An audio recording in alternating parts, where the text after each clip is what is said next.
And today's theme is algorithms and shallow circuits. So I guess we're going to start out with the shallow circuits part of the theme with the talk with Daniel Grier, and we will continue with Umesh's game plan of discussion trumping schedule. So keep that in mind. So, but it's great to have Daniel here giving us a talk on quantum advantage with shallow Clifford circuits. Awesome. Thanks for the introduction, and thanks for everyone for coming to the sort of morning session. I'm very excited to be here at Simon's. It's been nice to chat with a lot of you. So so the title of this talk is sort of Quantum Advantage with Shallow Clifford Circuits, and I was sort of asked to give a talk on sort of like the complexity of shallow circuits, and I didn't really have sort of a result that was sort of like hot off the press to tell you guys. So I thought instead what I would do is sort of give you just sort of like an overview of sort of this kind of subfield that sort of as sort of through my eyes, and then sort of end with some sort of open questions and things that I think I would like to be solved in possible directions. So maybe this is like a sort of like a budget version of the talk you saw by Scott Aronson yesterday. So let me start with sort of what is going to be sort of like probably totally uncontroversial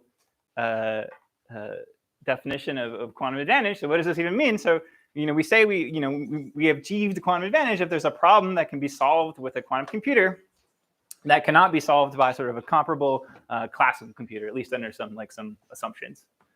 So yeah, I think sort of the first thing that we have to sort of like wrap our minds around is like what do we even mean by sort of a problem? So at the very least, I'm going to specify that it must have some classical inputs and classical outputs. We're comparing what the quantum computer is doing to what the classical computer is doing. So the classical computer at least has to be able to sort of like play the game. But we'll see later there's sort of many different ways in which we could sort of instantiate this kind of problem. And then just to sort of like remind you, we've become sort of like very adept at this in the field now, right? Like the problem that we sort of come up with here doesn't have to be useful at all. So just some arbitrary thing that we come up that's sort of difficult for the quantum computer to simulate, or for the classical computer to simulate rather. And then there's also some like nice to haves here. So with quantum advantage, you could sort of say it's like maybe it's implementable in the near term. Maybe you want sort of verifiability, and maybe you even want to do all of this with no conjectures. Just completely just like I don't need to rely on complexity theory. I don't need to rely on random matrix theory. I just sort of have the result. Okay, so this seems like sort of impossible, and yet I'm going to claim to you that sort of the sort of results that I'm going to tell you about today sort of satisfy all of these things. So Scott would be sort of very, very, very happy. Okay, but of course, I've cheated in some way. So where did I cheat? Right. So I cheated in this word comparable. Right. So the circuits that I'm going to be talking about today, the quantum circuits that we're going to be talking about, are extremely weak. Right. So shallow Clifford circuits. And so in some sense, it makes sense to compare them to classical circuits, which are weak in a similar sense. So we're going to be taking these shallow Clifford circuits, they're going to be solving problems, and we're going to be showing that they solve problems which their sort of comparable classical classes cannot solve. And it will sort of satisfy all of these conditions. Okay, so just so that to be safe, so we're all on the same page here, right? So what is a Clifford circuit? So it's just a quantum circuit that consists of Hadamard, phase, and control NOT gates like this. So here's a circuit. This one has sort of 4 layers to it, and we'll say that it's shallow if it has constant depth. So just constantly many layers of gates. And one thing that I think maybe is worth sort of pointing out now is I sort of may sometimes sort of use the Clifford circuit when what I actually mean is a classically controlled Clifford circuit. So we're going to be sort of defining sort of computational problems. It might make sense in a computational problem to say, I want you to sort of prepare some Clifford state and then measure its output and sort of tell me some property of its output. But how do we actually determine which Clifford circuit we're going to run, where there's going to be some classical input, which is going to describe which gates we're going to run? So even though it may look here that like I've sort of put like a Toffoli gate in my circuit, I'm only ever going to run these top wires here with classical inputs. So what remains is always just going to be a Clifford circuit. And so I'm just going to kind of use them interchangeably from here on out, just for simplicity. So here's one view of the world that you might have. So I want to talk about sort of the complexity of simulating a Clifford circuit. So Clifford circuits is just a subset of general quantum circuits. So obviously, sort of the class of problems that you could solve with Clifford circuits is smaller than the class of problems, or at least contain the class of problems that you can solve with this sort of general purpose quantum computer. But many of you will have the sort of view of the world. Well, you actually know that Clifford circuits, at least in terms of computation, are classically tractable, right? So I can solve them in sort of polynomial time. And for many of you, this might be your sort of like complete view of the world, right? Like you view these Clifford circuits, these are like very weak things, like they're useful for certain subroutines in quantum computation, so on and so forth. But for the most part, like in terms of computation, they're just like these extremely weak devices. But I want to sort of like challenge that notion now. So like, what if we look down here, right? So there's more to the story, right? And so if we look down here, we can see that there's like sort of like a whole sort of like kingdom of classes, and the Cliffords are doing pretty well, right? They're sort of up here at the top, right? So the sort of first thing that you may see is that I've written Clifford is equal to parity L. So this was a result of Scott Ahrens and Daniel Gosman, where they showed that at least in terms of for the purposes of computation, the Hadamard and the phase gates really aren't doing much for you, right? You can just sort of replace them all with just simulate your circuit using C0 gates, and for the purposes of doing some computation, that's good enough. Okay, and there's all of these other classes here, which I'm not going to define right now, but will be sort of defined slowly throughout the talk. But if there's something that you're sort of particularly curious about right now, I can certainly ask that. But sort of the question, that I want to sort of think about for this talk is, where do these shallow Clifford circuits belong, right? So clearly, they belong to the Clifford circuits because they're just the constant depth version of the Clifford circuits. But is there some sense in which shallow Clifford circuits also enjoy all of the advantages that these sort of general purpose Clifford circuits have? So, are they more powerful than these classes, say? So the question we're trying to solve. The answer may surprise you. Okay. So I can't really go on any further without talking about the sort of specific kinds of problems that we're talking about. So something which we're sort of probably all sort of a little bit more comfortable with now after yesterday's session is sampling problems. So this is not sort of like the most general definition of a sampling problem that you could have, but it's sort of a definition which is going to be sort of good enough for us. So I'm always going to define these types of problems sort of in terms of the quantum circuit, which is doing a task. And then sort of the classical task is just kind of to do whatever the quantum circuit is doing. So in this sampling task, you're given some input x, which is some bit string, and that determines what some quantum circuit is. So maybe the bit string is telling you which gates to apply on which wires. And then your sort of goal in the sampling task is sort of you take that circuit that you got from that input, apply it to say the all zero state, and measure, and then output a bit string which is sampled from that distribution that the quantum circuit was sampling from. So that's what a sampling problem is, and there's a lot of different ways in which you can sort of like contort this problem for various needs. You could say, well, maybe I only want to output a y which is from a distribution which is like close in total variation distance, and all these things that we get into with random circuit sampling that I'm not going to get into with this task or with this talk. Because I'm going to move to a simpler setting, which is a relational setting. So here we have sort of the same kind of idea. We have a bit string x, and it's going to determine some quantum circuit q. And once again, you apply the quantum circuit q and you measure. But now your goal is you only need to output some bit string which is in the support of the distribution. So this is like a completely sort of like stupid notion for like general RCS, right? Because what do? You just output any bit string. It's going to be in the support. Maybe it has an exponentially tiny probability, but it's still going to be there. But for Clifford circuits, this will not be true, right? So for Clifford circuits, many of the bit strings are not going to be in support. They have probability or amplitude 0, and so we can't just do that, right? We have to have some kind of knowledge about the structure of what the quantum circuit is doing. Okay, so these are the kinds of problems that, for the most part, we're going to be thinking about, these relation problems. Okay, so I've sort of done all the setup. So now it's sort of like the first result, dare I say, a breakthrough in this area, was by Ravi, Gossett, and Koenig. And what they showed was that these constant depth Clifford circuits can solve a relation problem that can be solved by that cannot be solved by these bounded Fanon constant depth circuits with and or not gates. So So sort of pictorially, we have this sort of separation here, where we have this sort of classical circuit on the left and this sort of quantum shallow Clifford circuit on the right. And sort of we just kind of like stare at these, we can see that they're sort of like kind of similar, right? So both of these have constant depth, and both of them are using gates that have bounded fan-in. And yet you can show that the relation problem that is being solved by this Clifford circuit cannot be solved by this constant depth circuit. And this is just full stop. There are no conjectures necessary. There's nothing. This is just true.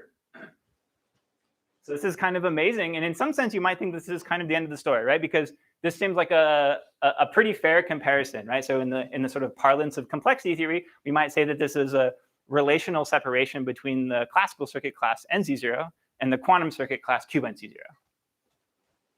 Right? So maybe this seems like this is, the end of the story, but you could hope for more, right? You could say maybe I take the same quantum circuit, the same simple quantum circuit, but I show that sort of even more powerful classes of classical computation can't solve that relation problem that the quantum circuit is solving.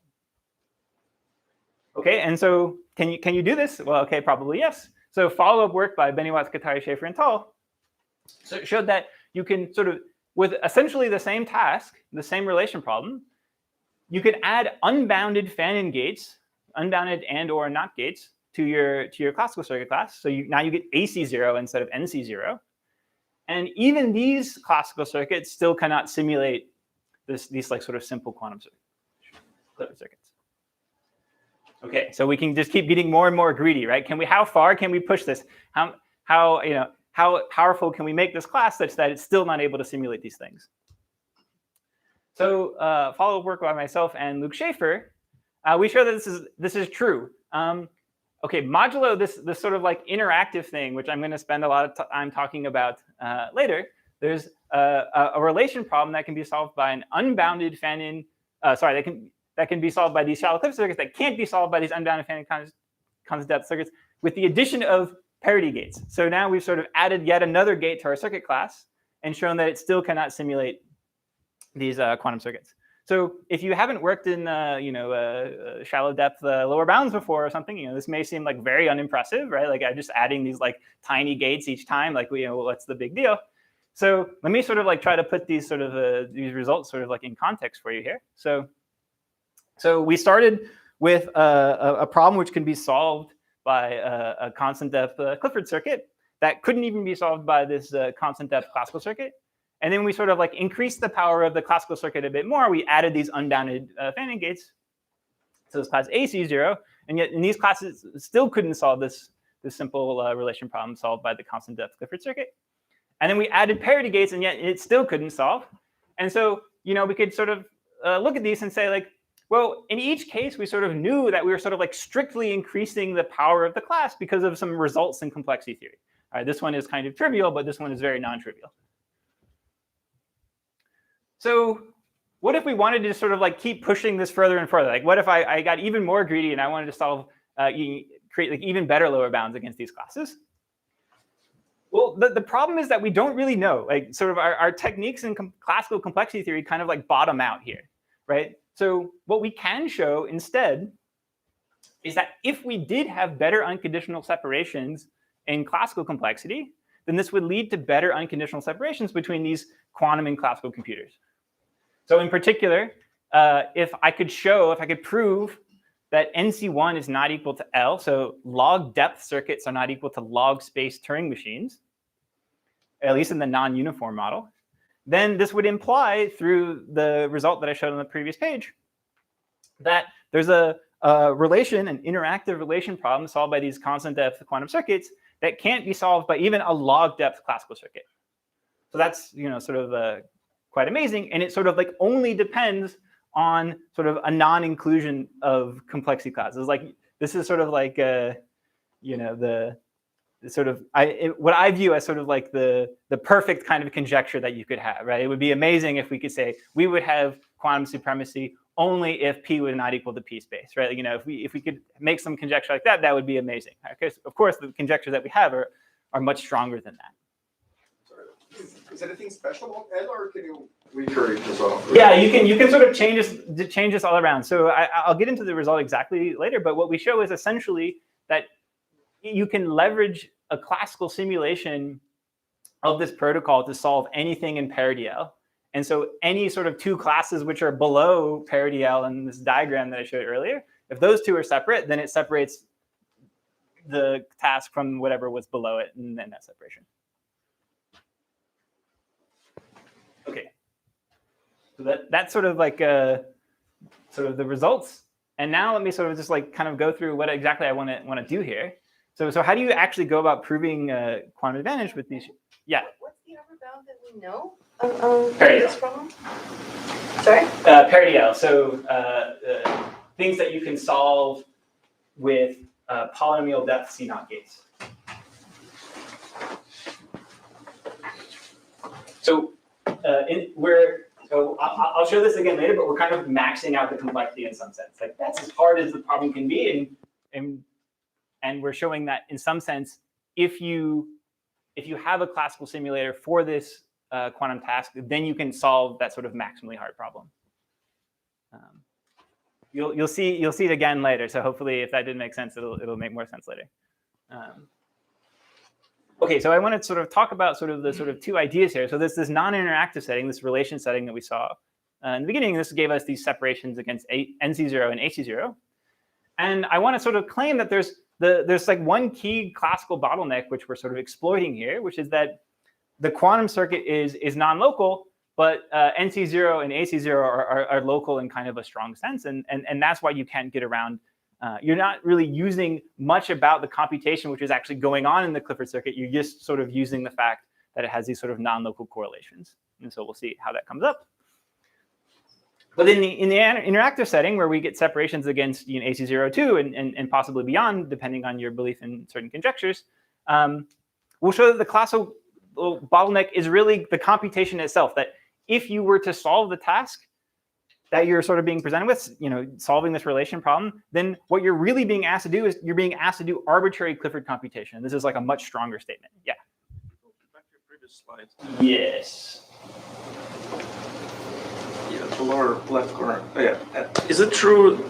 Would this implication still hold if you have NC1 over Pauli not equal L over Pauli? In fact, that's exactly what I mean. So I need a non-uniform version of these classes. There is a uniform version of the statement that you can make, but it's a little bit messier because then you need randomness. So for the most, they just assume they're not uniform. Okay, and so I'm going to sort of try to actually just go through and sort of show the main proof ideas for these two results, and then I'll sort of like talk about some of the open problems that I sort of like hope can be solved here. Okay, any question? Yeah, I'm gonna. Yeah, this point about non-locality and also advice, I think, kind of are hinting at one potential question in my mind that I think that I should rather ask now. Is how exactly is it specified? Is it specified in like the bit string that is sent into the circuits, or is it like the circuits are allowed to depend on? So the circuits are these classically controlled Clifford gates. So the circuit is like, you can think of every circuit is going to be. Sorry, every gate in the Clifford circuit is going to be controlled on one of the input bits, and that input bit is either off or on, and it determines whether or not you apply that gate. That's basically. Yeah. Well, yeah. I mean, it's yeah. The inputs will always be classical. Like it's the input to the problem is a classical bit string. That bit string is given as the input to your circuit. And given some wires. Yeah, exactly. Just like like on the second slide. That's it.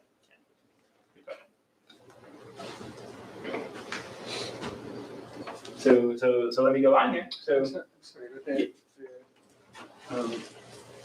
but the control wires are independent of the rest of the input, or they do depend on. No, the control wires are independent of the input. The input. There's sort of two ways of thinking about it. One way is like you just have a fixed classically controlled circuit, and then the inputs sort of just go through the circuit and sort of they turn on certain gates and turn off certain gates. And the other way of thinking about it is like there's a very sort of low depth way of sort of generating the Clifford circuit from the input.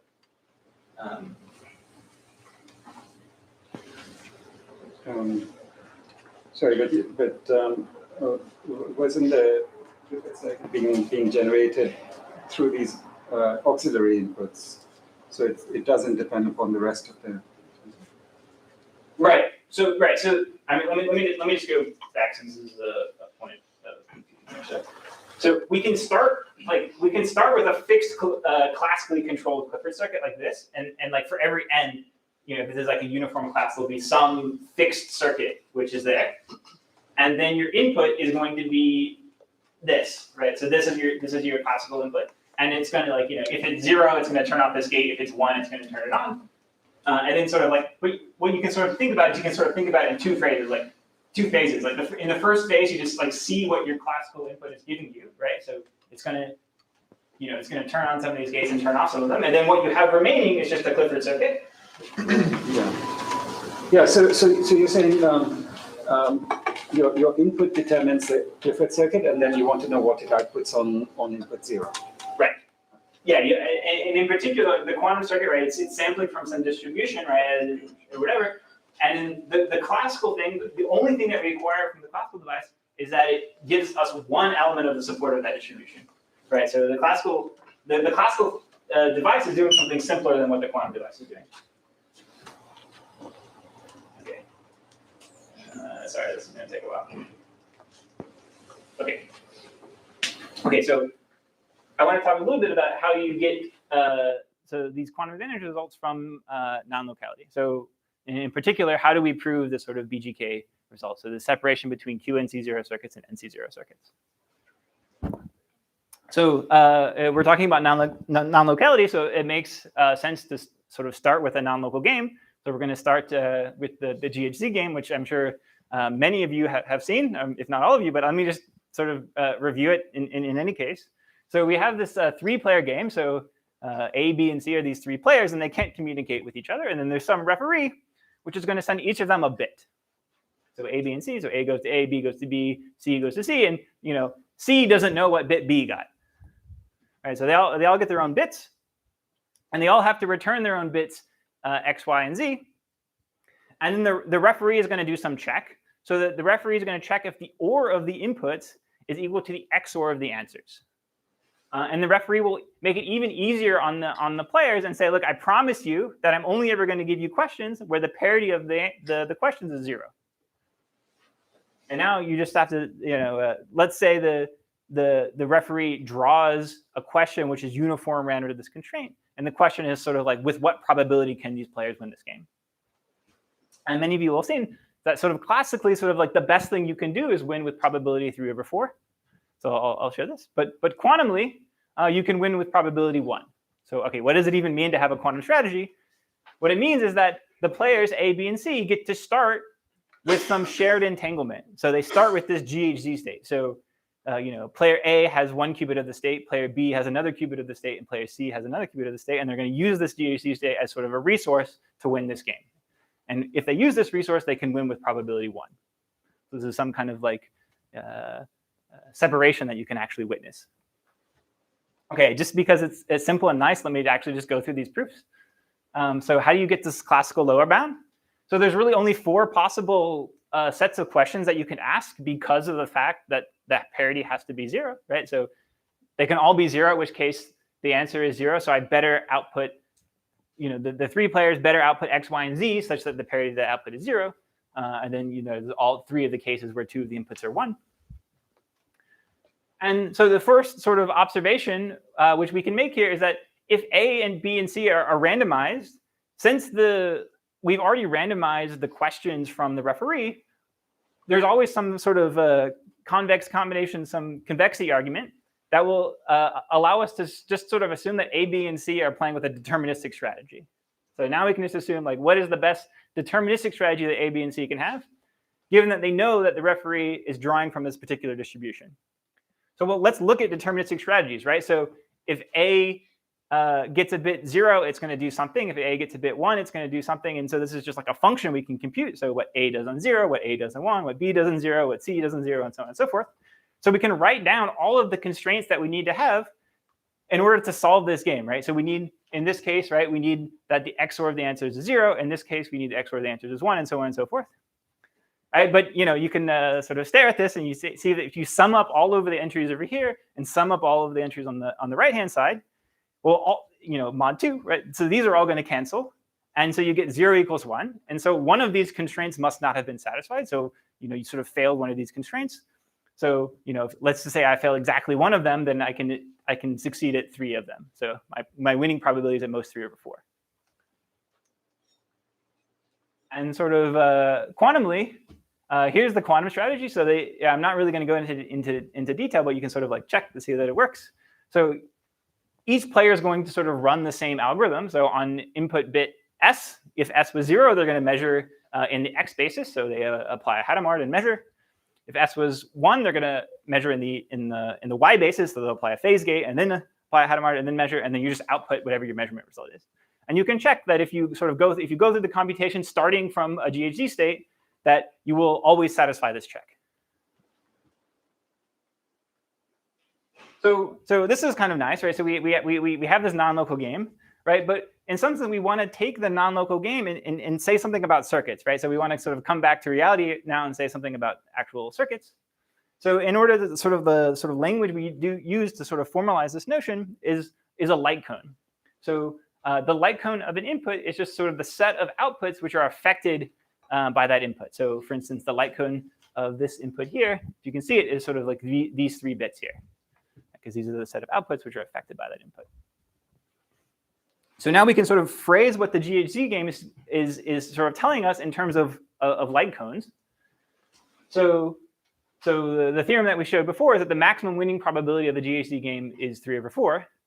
So a theorem that you can derive from that is that if I have sort of a 3 input, 3 output classical circuit, which is actually computing this GHZ relation, so it's winning with probability greater than 3 over 4, then there must be 2 input bits whose light cones sort of non-trivially intersect. Right? Because if the light cones didn't intersect, right, that would mean that there was essentially only 1 output bit per input bit. And you could think of the circuit as sort of being an instantiation of the game itself, where each one of the circuit's outputs is like one of the players of the game. And so since we know that from this theorem that you can't win the GHZ game with probability 3 over 4, it must be the case that that did not happen, right? The light cones did intersect. OK, so we've gone from a non-local game, and we've said something non-trivial about sort of circuits which must compute this game. But OK, this is still kind of unsatisfying, right? Because we have 3 inputs, 3 outputs. Like there's it's still a constant size circuit. Like clearly an NC0 circuit could solve a problem like this. Right? Just have a somewhat large light cone, and not even large light cone, like light cone of size 2 or whatever, and you can solve this problem. So we need some way of like taking the GHZ game and sort of like blowing it up, right? So take it from like a 3-qubit problem to an n-qubit problem. So I claim that a natural way to sort of generalize it is what I'm going to call sort of the big GHZ game. So I'm going to sort of stop referring to the relation problem in terms of sort of this sort of like abstract sort of relation between bit strings. I'm just going to tell you what the quantum circuit is doing, and then the goal will be for the classical circuit to do whatever the quantum circuit is doing. So what is the quantum circuit doing? So each one of these vertices here, you can think of this like as a player in the game. And the resource state that they're going to start with is the graph state corresponding to this triangle, right? So what is the graph state? So each vertex, associate with a qubit, and then you apply a CZ gate between qubits if they share an edge in this graph, right? And it's not too hard to see that such a thing can be prepared in constant depth if you're worried about that. And so now, what is the sort of big GHZ relation? Well, now your inputs are measurement bases for the corners. So you're going to get like A for A, B for B, C for C again. And then your output is basically the same thing that you did for the sort of original GHZ game. So you'll measure in X if the bit was 0, and you'll measure in Y if the bit was 1. And this is just for the corners. And for all of the qubits on the edges, you just measure them in the X basis. So it might not be sort of super easy to see from this picture, but this is actually the sort of right generalization of the GHZ game. So if you remove all of these edge qubits, then you can show that this GHZ state is locally equivalent to this sort of triangle, and so it's the exact same game. OK, So I claim that we're sort of like almost done here. So why are we almost done? So what is the relation problem? Right. So we've said, sorry, and let me step back. So we define this big relation problem. Now we need to say the same kind of statement about light cones. And I'm not going to go through the math this time, but I claim it's just essentially the same argument that I made for the GHZ game, just slightly more complicated. So this was like first noted by Barrett et al., and then sort of repurposed by Bravigas and Koenig. And sort of one way to phrase this sort of big GHZ game in terms of the light cone argument is that every sort of 3 input and output classical circuit computing this big GHZ relation must have an input bit whose light cone contains an output at distance at least d/2, where d is sort of like the minimum side length in this triangle. So this is saying something non-trivial about the light cones in a circuit that must compute this game, right? So you must have your light cone sort of must go far places. It must go all the way sort of like at least halfway towards the output bit.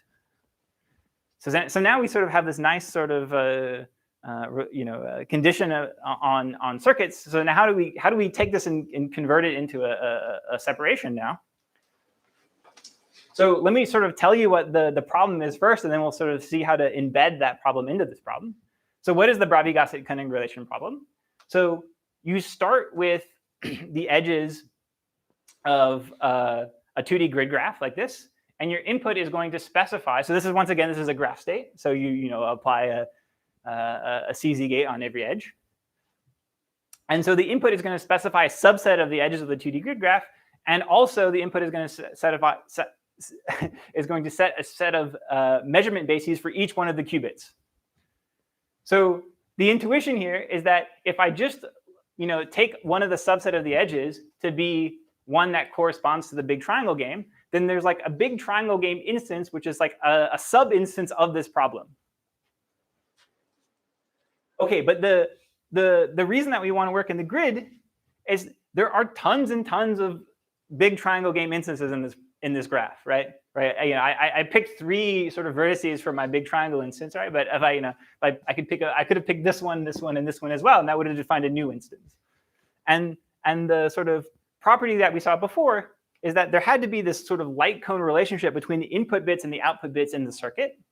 And I claim that there are just way too many big triangles in the grid to possibly satisfy all of those constraints. And it's just some big sort of counting argument that gets you there. Something like a sort of probabilistic style analysis. Okay, so there's one thing that you have to worry about why this counting argument might not work, which is what if your light cones are actually big, right? Like I haven't said anything about the structure of my circuit yet. So how can I guarantee that all my light cones aren't just huge, right? And that there's just some circuit that does actually solve this thing. So before we were looking at the forward light cones, sort of the set of outputs that were affected by a particular input, right? But you could also take a circuit and think about it sort of backwards light cones. So the set of inputs that are affect a particular output. So sort of, if I fix an output here and I look at all of the input bits that affect it, that would be its backwards light cone. And it's not too hard to see that if there's an input bit which is in the backwards light cone of a particular output bit, then that output bit is going to be in the light cone of that input bit as well. So this is going to be a fact that we're about to use.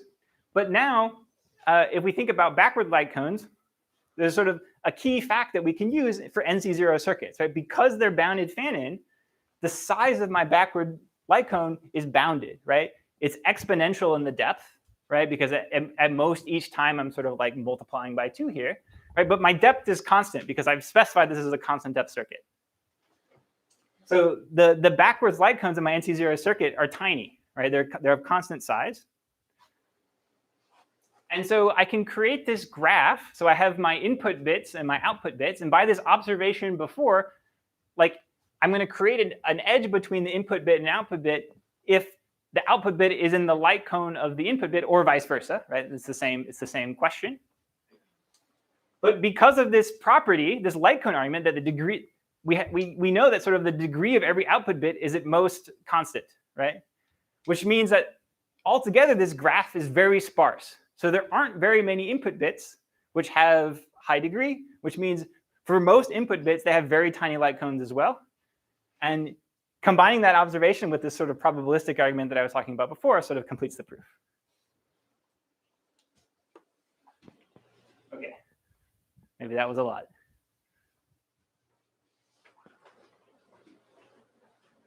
So I want to talk a little bit about sort of how you go from these NC0 circuit separations to AC0 separations. So this is this follow-up work by Benny Katari, Schaefer, and Tal. And sort of the sort of key insight, I mean, it's sort of weird to call it an insight because it's kind of obvious. But in any case, sort of the output bits of this BGK relationship, basically what's going on is you need to satisfy a bunch of parity constraints. And we have very good techniques for dealing with AC0 circuits that are trying to compute things that look like parity, right? So if you've seen this before, this will be totally not surprising to you. But suppose you had an AC0 circuit which solves the BGK relation, then I claim that it can be converted into an NC0 circuit through this thing called the multi-switching lemma. And what is the idea here? The idea is like you're going to take your circuit and you're just going to sort of like randomly set some of the inputs to zeros and ones. And what you can show is that you really haven't like simplified your problem at all for you. Like you still have a very hard problem to solve on the remaining bits. But what you have done is you've sort of like killed off all the big gates in your circuit, right? Because imagine I had some like extremely large AND gate in my circuit. And with some reasonable probability, if I'm just randomly setting bits to zeros and ones, with some reasonable probability, I set an input of that AND gate to 0. And when I set an input of that AND gate to 0, it's just going to kill that gate off. So it's sort of like doesn't exist. You can think of it as doesn't exist in the circuit now. And so now I've taken my AC0 circuit and sort of that was solving this BGK relationship. And now I just have an NC0 circuit which solves the BGK relationship. But we just proved that NC0 circuits can't solve it. And so that's how you get the result. Okay, I mean, like this is like a 60-page paper. There's a lot going on here that I'm simplifying, but that's sort of the main idea. Can you say a little bit more about how do you use switching lemma in the sense of how many bits you have to force to a constant, or I think it's like square root of log or something like this. I think that's the right. like small portions? Yeah, very, very small. I mean, do you have a difficulty with showing that you can still embed the hard problem into the remaining unfixed bits? No, but it has a little bit to do with sort of like the way that they set up the problem. They set up the problem a bit differently so that it's not sort of phrased in the way that I did. The way that they phrased it, the way that they phrase it, and then they require a decent amount of exposition to get there. But the way that they phrase the problem, it really is just like a problem about parities. So you're given a particular you're given a string which is either 0 or 2 mod 4, and you're asked to output a bit string of parity 0 if you got something with 0, and a bit string of parity 1 if you got something of 2 mod 4. And so when you sort of think about things in this way, it's sort of more obvious. Wait, is your problem still spatially local, like on a 2D grid? The NC0 problem? Yeah, the NC0 problem. Right. So the quantum circuit is spatially local, but the classical circuit is not. Okay. I mean, on your earlier slide, it looked like the key was that you could embed all these different triangles into your grid. So, like, my question was, do you have to check that is still true after random restriction? You might have to do if you solved it in this way, but they don't solve it that way. Oh, all right. Yeah. All right. But yeah, it's a good question. All right. But I think even if you did try to do that, I think that would still be fine because you're setting so few of the bits. Okay, fine. Okay. What exactly are you using in relation to make this happen? Like how general is this thing? Well, the BGK relation is just some relation problem which we know cannot be solved by an NC0 circuit, and so we're just kind of reducing down to it. Right, like for what other relations would it work? I mean, I think it would hold for like most random Clifford circuits on that have reasonable connectivity. You might have to spend some work to prove that, but yeah, I think it should be pretty general. I'll talk a little bit maybe about some of that maybe later. Okay. Good questions. Any more questions about it? I'm about to sort of move on. So if you have questions about this, now's the time. Okay. So now I want to sort of move away from this sort of like a non-locality picture and talk about sort of interactivity. And I don't have near as much time to sort of go into details here, but hopefully I'll give you some sort of like a brief sketch of how this goes. So first of all, what is this interactive relation task that I keep sort of alluding to, right? So once again, we start with some sort of like fixed constant depth Clifford circuit. And there's going to be 2 rounds. So in the first round, you're going to specify some single qubit gates, just like we did before. These single qubit gates are the basis measurements that you're making, right? And so then sort of the task for the quantum device is sort of like, apply those gates and measure in the appropriate basis. And then it returns in the first round sort of the measurement outcomes that it got as an answer to that problem, consistent with whatever the Clifford circuit is doing. And then in the second round, you just do the same thing, but for the remaining gates. So you specify some bases for the remaining qubits. The quantum circuit should just apply those gates and those bases, measure and sort of return the measurement outcomes. And once again, you can sort of think of what's going on here as you're just starting with a graph state. So we've applied we started with the all of the vertices in this plus state, and we apply these CZ gates between them. And you're just sort of measuring the graph state in appropriate basis, X or Y, depending on what input you're given in this problem. And so the task for the classical circuit is to sort of report any transcript that the classical circuit or that the quantum circuit could have responded with. So this is the problem. So why does it make sense to switch to these interactive tasks? Like, why is this a useful primitive? So let's like think about what this interactive task looks like from the perspective of the classical device. Now, in fact, like I've written this as like a AC02 circuit, but like really this will hold for like any classical simulator that you would have for this task. So think about after you sort of ask your first round questions, this classical simulator, there's some classical state that it has, which is sort of holding what has happened after this first round of computation is done, right? So that means that sort of, and this is sort of a key idea. So that means that when you sort of ask it these questions in the second round, you can then sort of like, if you want, you can sort of go back and sort of rewind the classical simulator to ask it a different question than you originally did in the second round, conditioned on its first round answers.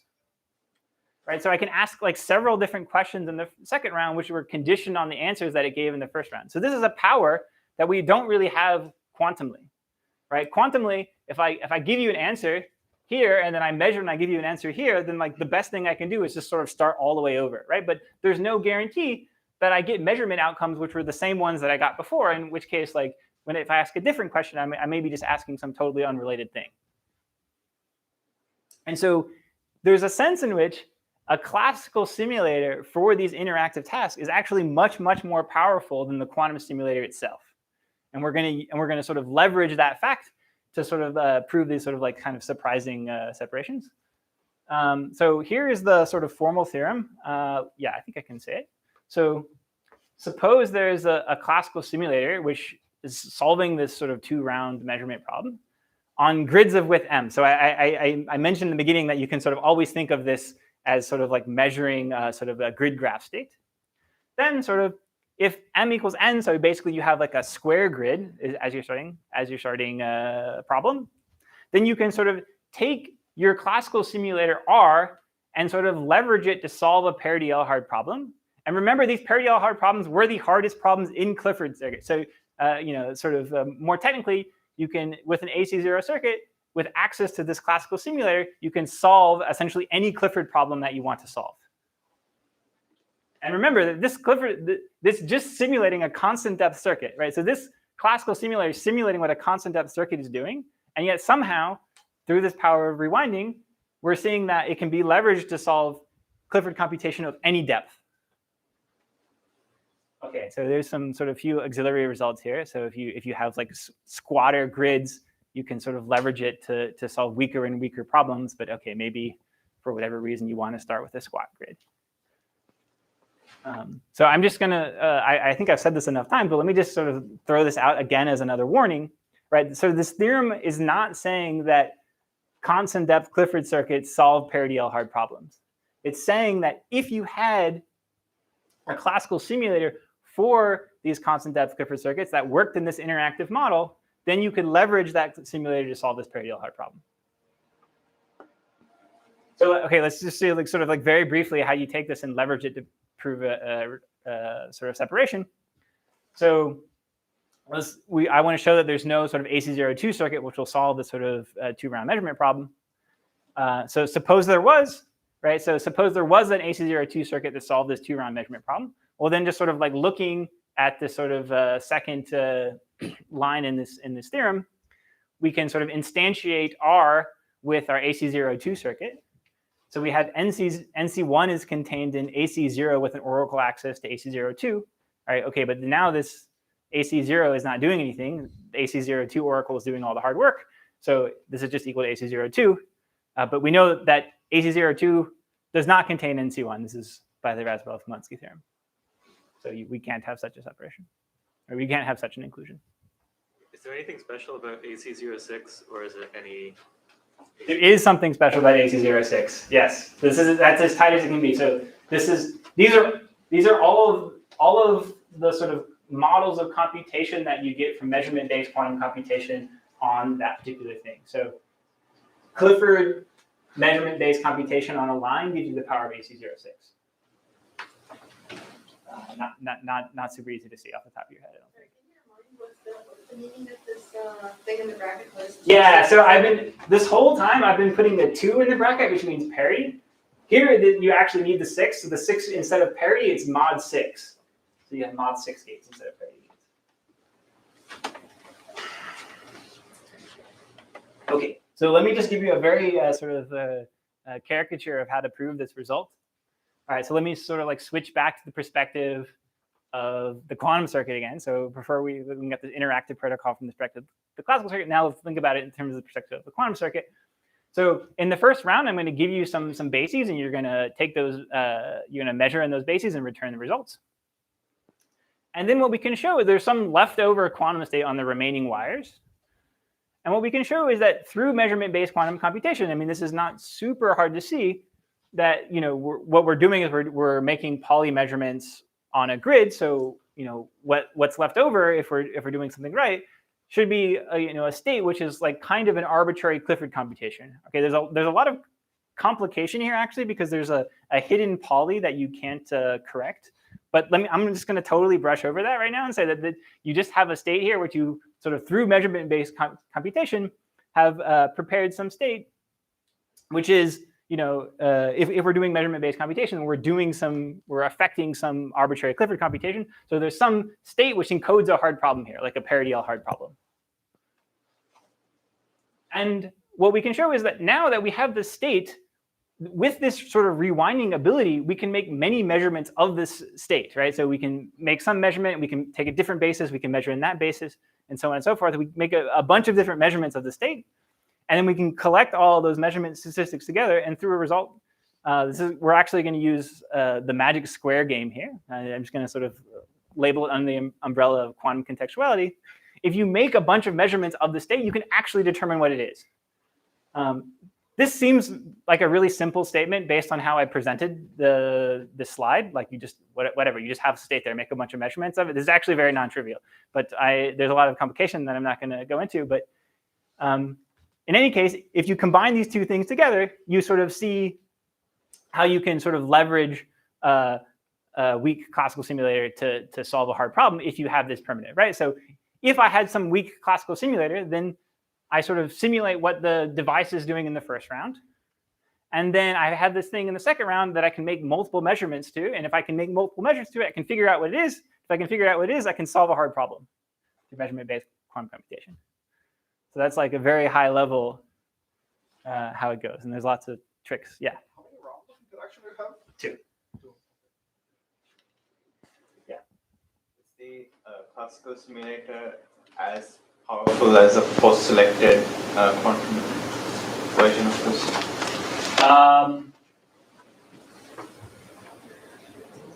Yes, in this case.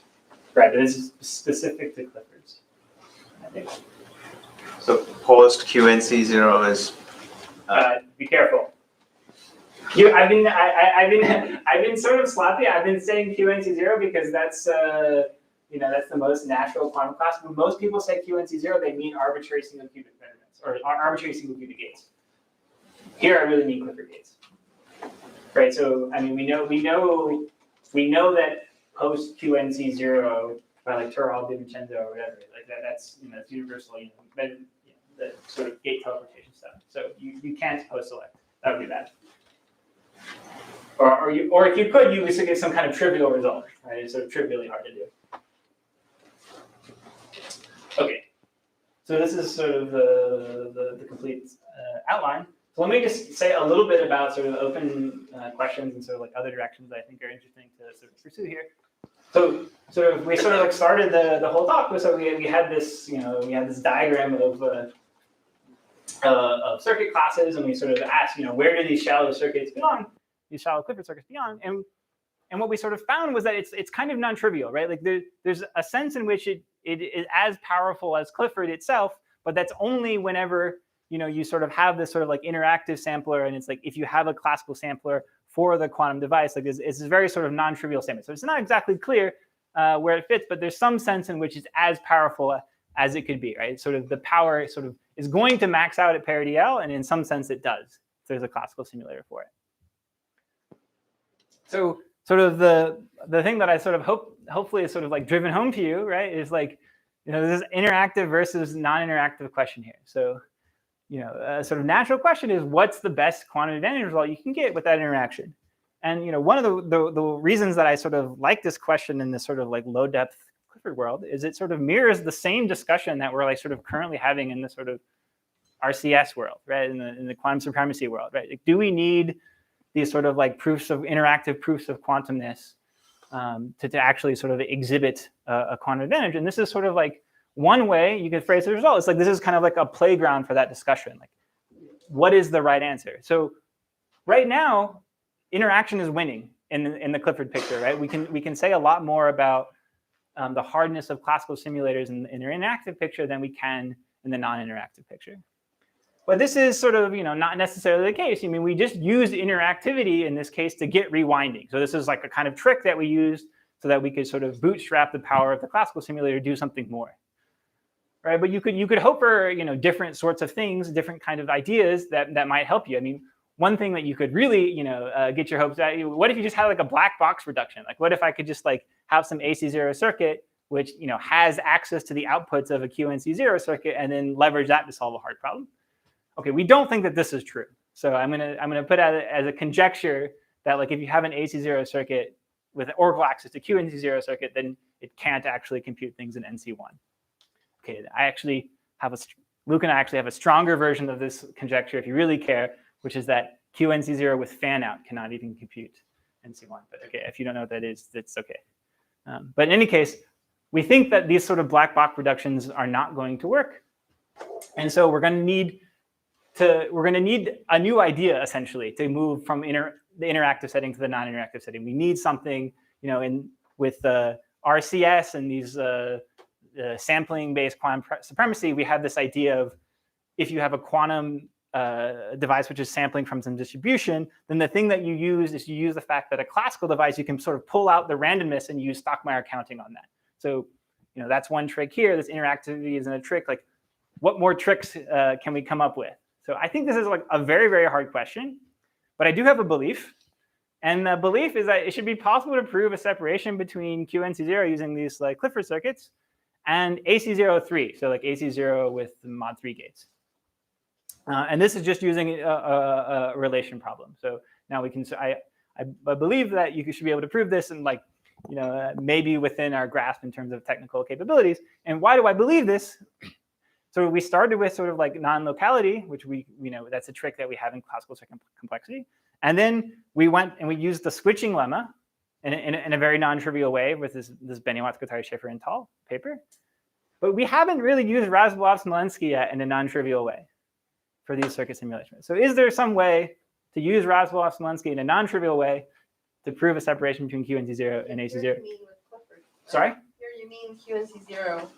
Yeah, I mean, I'd actually be. This is actually still very non-trivial, even if you move away from Clifford. Qubits or qubits would be fine. Qubits would be fine as long as you're not being unless you're doing something very tricky with your qubit. So let me show you one result which is almost here actually, or depending on your definition of almost. So in their paper, Benioff, Guattari, Schaefer, and Tal, they also show something which almost gets there. So they show a relation separation between QNC0 and AC02, but your QNC0 circuit also has access to a cat state. So it has as a resource when it starts the computation like a perfect equal superposition between zeros and ones. And it's not too hard to see that if you have access to a state like this, you can start doing things that look like mod 3 computations, where if you want to do a mod 3 computation, you imagine sort of rotating this phase by like pi over 3 or 2 pi over 3 or whatever, and you rotate it 3 times, you get back to itself, right? So if you do that in each one of these bits, then you've got some kind of way of sort of reasoning about mod 3 computation, and you can sort of formalize this to show the separation between AC02, because now you have something that's doing something mod 3, but mod 2 circuits shouldn't really be able to do that. Okay, let me just very, very briefly mention some other things. So here's another problem that I care a lot about. So basically this whole time I've been talking about quantum advantage in terms of depth with these constant depth Clifford circuits. But are there other things and other quantities, other properties of the circuit that also might serve as a basis for quantum advantage? So one that we thought that might exist is that not only do you have this advantage in depth, but the circuit is extremely simple, right? There's like n many gates if n is the sort of size of your circuit. What if there was an advantage in terms of time, like the number of discrete operations that you needed classically, even if you sort of did away with the sort of depth constraint, like what if that was like extremely high? So would there be some sense in which you have a quantum advantage in terms of sort of like this, just kind of the number of operations that you're running? There's some sense, which I show with Gossett, Kirchner, and Schaefer, that this is kind of not true. We show that there's like ridiculously fast classical algorithms for these problems, right? So there's these n to the omega over 2. So omega here is the matrix multiplication constant for simulating these constant depth Clifford circuits on this 2D grid, right? So like in the extreme case, right, what if omega is equal to 2? Like, we don't know, maybe it is, right? Then you get sort of like linear time classical algorithms for sampling these things. So this is like ridiculously fast things, and these are actually practical as well. I mean, okay, not if you implement the matrix multiplication, but if you substitute 3 here instead, you get very fast algorithms. And in fact, this sort of extends to all sort of these graph state sampling problems, where you sort of start with a graph state that has low tree width, if you know what that is. And so maybe one question here is, well, can you get the same kind of quantum advantage result, but instead of using one of these 2D grid graphs, maybe you use like an expander graph instead. So that would at least sort of like rule out the sort of low tree width kind of simulation. It turns out by this result of Hasegawa and Legal that yes, you can actually do this, but they can only show it for NC0. So we actually don't know how to extend this sort of interactive result to the case where you start with an expander graph. So maybe like sort of generally speaking, like is there a characterization of graph states for which you can do measurement-based quantum computation? This is the problem I've been working on with Kunal. That seems like maybe it has some use here. Sorry, did I use general connectivity and then roll down for classical? Yeah, I mean, it would be kind of the result that you would get would just be that our best classical algorithms run in time which is like n squared instead of n. And so maybe that's interesting, maybe it's not. I mean, we probably couldn't actually prove that that's the right lower bound. We could just say like we tried really hard and that's the best algorithm we came up with, but it still might be sort of mildly interesting. Yeah, so anyways, that's a question. And let me just wrap up. I just want to say that there's like a bunch of other things I didn't get to, both in terms of the talk and also preparing the slide. So there's like, you can make these circuits noise robust. You can show that there's average case hardness. You can even show some kind of sense in which you still get a quantum advantage, even if you like don't even have an input that's determining what your circuit is. So anyways, I just want to sort of like flag those results in case you want to ask me about them later. But that's all. Thanks.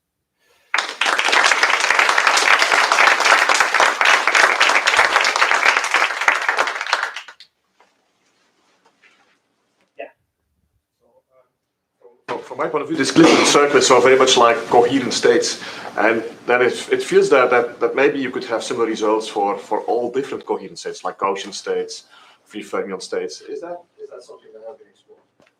I've actually, yeah, I've thought about it idly in probably like the same amount of depth that you just thought about it. Like it seems like something like that should maybe be true, but I haven't explored it. It's a good question.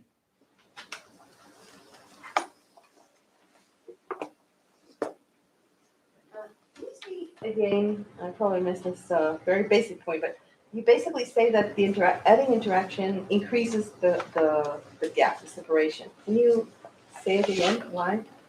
In what sense? Well, I mean, we don't know why, I guess, but No, but what's the statement exactly? Yeah, I mean, the statement exactly. Okay, I mean, here's the best unconditional separation we can prove. Without interaction, we can prove that there's a task which is solved by a constant depth Clifford circuit, whatever. These shallow Clifford circuits that can't be solved by an AC0 circuit. With interaction, we can show that it can't be solved by an AC0 circuit with parity gates.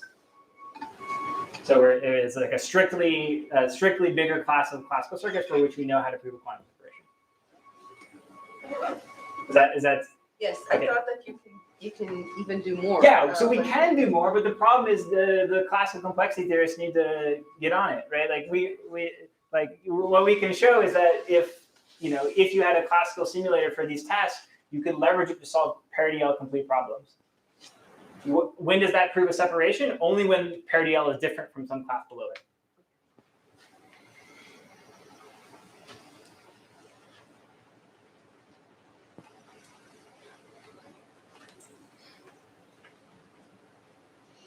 I have a question. Yeah. So you show in one of the results you have this parameter m, which varies from like 1 to n. Yeah. Do you get other stuff? You go beyond n or in between like 2 and n? No, yeah, these are the only regimes that exist. Well, okay, there could be if you any constant, right, will give you NC1, other than the line, which gives you this AC0 thing. Like you could ask for like, what if I have like a log n by n circuit or something like this. In that case, what you could do is you could use it to solve like branching programs of like log n width. I don't know of a clean characterization of that class in terms of these circuit classes, but that's the kind of result that you would get. Yeah. So you mentioned that when you add the cat state, you can do sort of mod 3 by adding this rotation. Yes. So can that be like extend to mod 4, mod 5, and so on? It can be extended to mod prime, right? Because that's the only way in which we like the Rasimov-Smolensky theorem is kind of annoying, right? What does the Rasimov-Smolensky theorem say? It says that AC0P circuits are not the same as AC0Q circuits for any P and Q which are different primes. Now you might think one thing that you might conjecture is that if P and Q are co-prime, that's not known.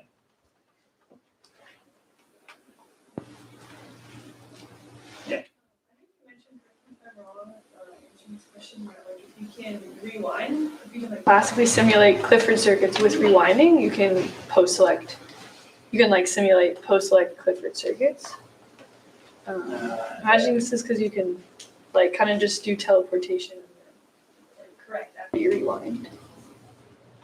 Yeah, I think something like that should work. Though, I mean, you have to be very, very careful about your model of of simulation. So in our we pick what we think is like essentially the weakest model of simulation that you can have in terms of like both having interactivity and having a relation problem. Like those relational outputs can be chosen adversarially in our model, and it's a ton of work to get around that.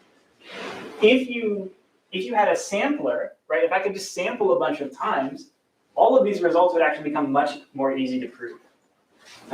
There's actually this is probably a bad idea.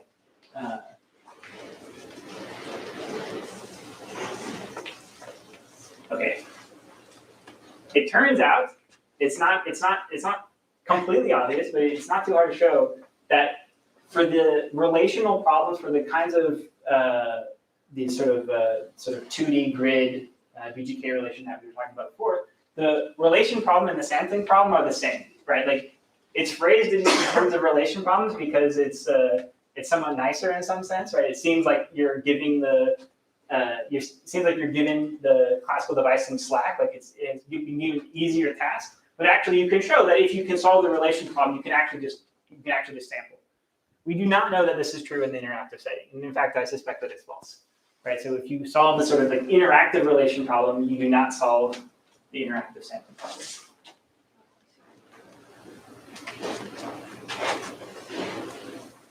Yeah. Okay, going off of that. So in any case, we don't think it's possible to improve this relation to anything larger than parity L.